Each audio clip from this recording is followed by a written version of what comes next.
तो आज हम एक ऐसी कहानी में गोता लगा रहे हैं जो हजारों साल पुरानी है। एक ऐसे शहर की कहानी जो बस खो गया, समय में भी और समुद्र की लहरों में भी। ये कहानी है द्वारका के खोए हुए शहर के रहस्य की। सोचिए 3102 ईसा पूर्व। ये कोई आम तारीख नहीं है। ये इतिहास की किताबों में शायद ही मिले। ये तारीख आती है हमारे प्राचीन ग्रंथों से, और ये उस पल की कहानी कहती है जब एक महान, एक पौराणिक शहर समुद्र में समा गया था। तो चलिए सबसे पहले उस कथा से ही शुरुआत करते हैं, वो कहानी जो पीढ़ियों से चली आ रही है। ये शहर था द्वारका, भगवान कृष्ण की राजधानी। और जानते हैं ग्रंथों में इसका जिक्र कैसे आता है? एक ऐसे शानदार महानगर के तौर पर जो सोने, चांदी और कीमती रत्नों से बना था। कहा जाता है कि इसे एक दिव्य वास्तुकार ने खुद बनाया था, मतलब कल्पना से भी परे। कहानी आगे बताती है कि जब भगवान कृष्ण ने इस दुनिया से विदा ली तो जैसे प्रकृति भी शोक में डूब गई।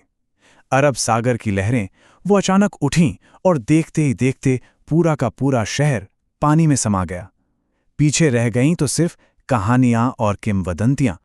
और यहीं पर आकर सबसे बड़ा सवाल खड़ा होता है, क्या द्वारका का डूबना सिर्फ एक कहानी है, एक प्रतीक है, या फिर ये किसी असली भयानक घटना की याद है जो हमारे इतिहास में कहीं दफन हो गई? इसका जवाब ढूंढने के लिए हमें उन ग्रंथों को देखना होगा जहां से ये दावा आता है, और वो ग्रंथ है पुराण।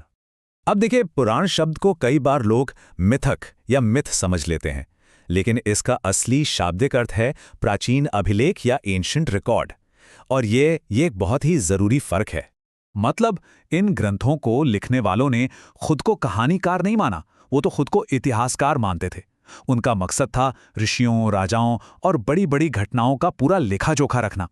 तो सवाल यह है कि ये पुराण हमें द्वारका के बारे में आखिर बताते क्या हैं? पुराण हमें कोई गोलमोल कहानी नहीं देते, बल्कि एक बहुत ही सटीक टाइमलाइन देते हैं। देखिए, वो कहते हैं कि महाभारत का युद्ध 3138 ईसा पूर्व में हुआ, और फिर ठीक 36 साल बाद 3102 ईसा पूर्व में दो बड़ी घटनाएं हुईं। श्री कृष्ण का इस दुनिया से जाना और द्वारका का समुद्र में डूब जाना। ये सिर्फ कहानियां नहीं हैं, इन्हें बिल्कुल ऐतिहासिक दावों की तरह पेश किया गया है। चलिए अब हजारों साल आगे चलते हैं।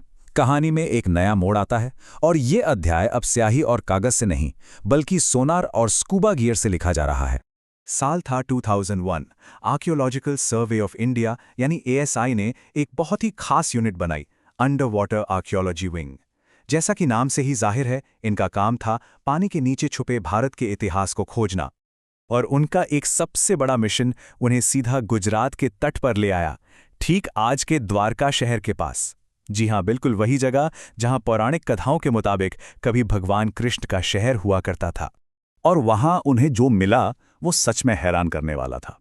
साल 2007 में ASI के गोताखोरों को समंदर की तलहटी पर सबूतों का जैसे खजाना ही मिल गया। पानी के नीचे डूबी हुई दीवारें, गोलाकार बनावटें, पत्थर के बड़े बड़े लंगर, इतना ही नहीं, टेराकोटा के बर्तन, मनके और धातु की चीजें भी मिली। ये सब एक खोई हुई बस्ती का साफ साफ सबूत था। लेकिन इन सब चीजों का मतलब क्या है? सिर्फ पत्थर और दीवारें मिलने से कहानी पूरी नहीं होती। इस कहानी को अगर पूरी तरह समझना है तो हमें इन भौतिक सबूतों से थोड़ा आगे बढ़कर उस दर्शन को भी समझना होगा जिससे द्वारका की ये पूरी कहानी जुड़ी हुई है। देखिए, द्वारका की कहानी को कृष्ण से अलग करके नहीं देखा जा सकता।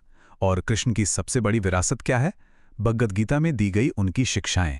और गीता के केंद्र में है कर्म का सिद्धांत, सही कर्म यानी कर्म योग।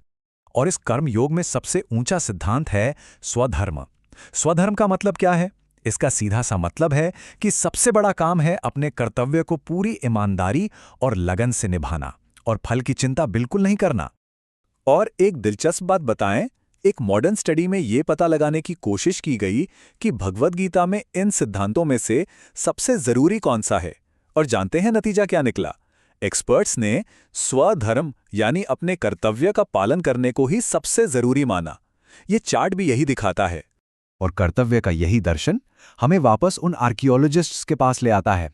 सोचिए, उनका वो मुश्किल काम, समंदर की गहराइयों में जाकर सच खोजना, पीढ़ियों के ज्ञान को बाहर लाना, ये भी तो एक तरह से स्वधर्मी है, ज्ञान को खोजने का कर्तव्य। तो अब इन दोनों धागों को एक साथ कैसे जोड़ा जाए? एक तरफ प्राचीन कथा और दूसरी तरफ आज की वैज्ञानिक खोज। चलिए एक बार आमने सामने रखकर देखते हैं। प्राचीन कथा कहती है एक शानदार शहर था और विज्ञान को क्या मिला? पानी में डूबे हुए विशाल अवशेष। कथा में एक सुनियोजित प्लान्ड कैपिटल सिटी का जिक्र है और पुरातत्वविदों को भी सोच समझकर बनाई गई संरचनाएं मिली हैं। कथा कहती है कि ये शहर सदियों पहले खो गया था और खोजों से भी इसकी प्राचीनता की पुष्टि होती है। ये समानताएं वाकई हैरान करती हैं। तो देखिए, असली मुद्दा ये नहीं है कि आर्कियोलॉजिस्ट्स ने कृष्ण के सोने के शहर को साबित कर दिया है। नहीं, सबसे जरूरी बात यह है कि कैसे एक हजारों साल पुरानी कहानी आज की साइंटिफिक रिसर्च को प्रेरणा दे सकती है। यह है कहानी और खोज के बीच का वो मजबूत रिश्ता। और ये हमें एक आखिरी सवाल पर लाकर छोड़ देता है। सोचिए, अगर द्वारका की कहानी, जिसे बहुत से लोग सिर्फ एक मिथक मानते थे, हमें समंदर के नीचे एक असली जगह तक पहुंचा सकती है, तो हमारे पुरखों की सुनाई और कितनी ही कहानियां हैं जो शायद लहरों के नीचे अपनी सच्चाई के बाहर आने का इंतजार कर रही हैं।